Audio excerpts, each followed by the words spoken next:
നമസ്കാരം. ഭാരതത്തിൻ്റെ വ്യോമയാന ചരിത്രത്തിൽ HF-24 മാരുതിനോളം വിവേചനം നേരിട്ട മറ്റൊരു യുദ്ധവിമാനം ഉണ്ടാകില്ല.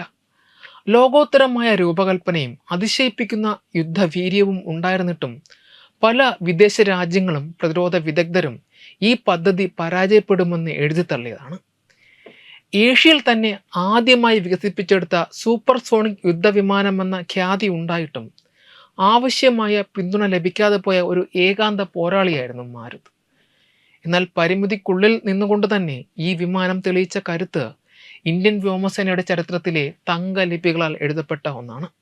ജർമ്മൻ വിമാന ഡിസൈനർ കുർട്ട് ടാങ്കിന്റെ നേതൃത്വത്തിൽ ഹിന്ദുസ്ഥാൻ എയറോനോട്ടിക്സ് ലിമിറ്റഡ് ഈ വിമാനം നിർമ്മിക്കുമ്പോൾ ഇന്ത്യ ലക്ഷ്യമിട്ടത് ശബ്ദാതിവേഗത്തിൽ കുതിക്കുന്ന ഒരു കരുത്തനെയായിരുന്നു.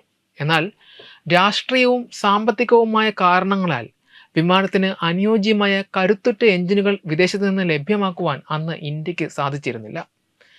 ലഭ്യമായ എഞ്ചിനുകളുടെ കുറഞ്ഞ ശേഷി കാരണം വിമാനത്തിന് അതിൻ്റെ പൂർണ്ണമായ വേഗത കൈവരിക്കാനുമായില്ല. ഇതോടെ ഒരു പരാജയപ്പെട്ട വിമാനമാണെന്ന് പലരും മാരുതിനെ മുദ്ര കുത്തി.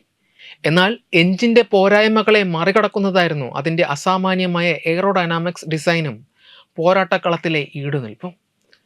1971 ഇന്ത്യ പാക് യുദ്ധത്തിൽ മാരുത് യുദ്ധവിമാനം കാഴ്ചവെച്ച അസാമാന്യ പ്രകടനങ്ങൾ ഇന്നും വ്യോമസേനാ ചരിത്രത്തിലെ വിസ്മയങ്ങളാണ്.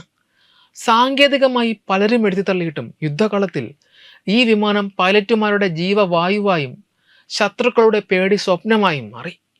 മാരുതിൻ്റെ ചരിത്രത്തിലെ ഏറ്റവും തിളക്കമാർന്ന ദൗത്യം നടന്നത് രാജസ്ഥാനിലെ ലോങ്കോവാലയിലാണ്. 1971 ഡിസംബറിൽ പാകിസ്ഥാന്റെ വൻ ടാങ്ക് വ്യൂഹം ഇന്ത്യൻ അതിർത്തി ലംഘിച്ച് മുന്നേറാൻ ശ്രമിച്ചപ്പോൾ കരസേനയെ സഹായിക്കുവാൻ വ്യോമസേന അയച്ചത് മാരുത് വിമാനങ്ങളെയായിരുന്നു. കുറഞ്ഞ ഉയരത്തിൽ പറന്ന് കൃത്യതയോടെ ലക്ഷ്യസ്ഥാനത്ത് ആക്രമണം നടത്താനുള്ള മാരുതിൻ്റെ കഴിവ് അവിടെ പ്രകടമായി. T-59 ടാങ്കുകൾ ഉൾപ്പെടെയുള്ള പാക് സേനയുടെ കവചിത വാഹനങ്ങളെ മാരുത് വിമാനങ്ങൾ തകർത്ത് തരിപ്പണമാക്കി. ശത്രുക്കളുടെ വെടിയുണ്ടകളെ അതിജീവിച്ചുകൊണ്ട് ആവർത്തിച്ച് ആക്രമണം നടത്തുവാൻ മാരുതിന് കഴിഞ്ഞത് ഇന്ത്യൻ വിജയം സുഗമമാക്കി. മാരുതിൻ്റെ നിർമ്മാണ മികവ് തെളിയിക്കുന്ന മറ്റൊരു സംഭവം സ്ക്വാഡ്രൺ ലീഡർ KK ബക്ഷിയുടെ പോരാട്ടമാണ്. യുദ്ധത്തിനിടെ പാക് വ്യോമ പരിധിയിൽ വെച്ച് ബക്ഷിയുടെ മാരുത് വിമാനത്തിന് ശത്രുക്കളുടെ കനത്ത വെടിയേറ്റു. വിമാനത്തിൻ്റെ ഒരു എഞ്ചിൻ പൂർണ്ണമായും തകരുകയും പുകയുകയും ചെയ്തു. സാധാരണഗതിയിൽ അത്തരമൊരു സാഹചര്യത്തിൽ പൈലറ്റ് വിമാനത്തിൽ നിന്ന് പാരച്യൂട്ട് വഴി പുറത്തേക്ക് ചാടുകയാണ് പതിവ്. എന്നാൽ മാരുതിൻ്റെ ഇരട്ട എഞ്ചിൻ സംവിധാനത്തിലുള്ള വിശ്വാസം കാരണം അദ്ദേഹം ഒരൊറ്റ എഞ്ചിൻ മാത്രം ഉപയോഗിച്ച് വിമാനത്തെ നിയന്ത്രിച്ചു.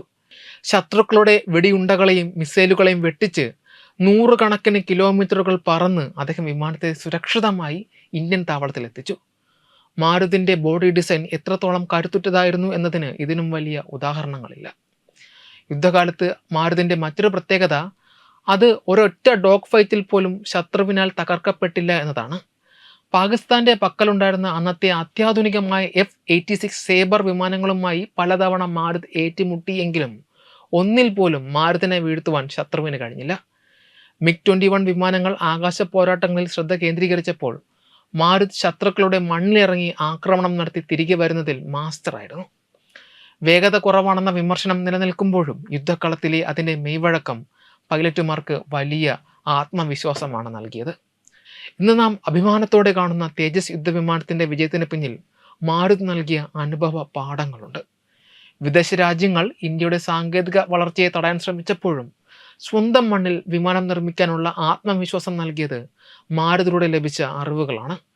പലരും എഴുതി തള്ളിയെങ്കിലും ഇന്ത്യയുടെ ആകാശസീമയിൽ മാരുതി വിതച്ച ആത്മവീര്യമാണ് ഭാരതത്തെ ഇന്ന് പ്രതിരോധ രംഗത്തെ വൻ ശക്തിയായി വളർത്തിക്കൊണ്ടിരിക്കുന്നത്. ചരിത്രം വേണ്ട വിധം പരിഗണിച്ചില്ലെങ്കിലും വ്യോമസേനയുടെ ഹൃദയത്തിൽ മാരുത് എന്നും ഒരു അജയ്യനായ പോരാളിയായി നിലകൊള്ളുക തന്നെ ചെയ്യും. വെബ് ഡെസ്ക് തത്വമൈ ന്യൂസ്.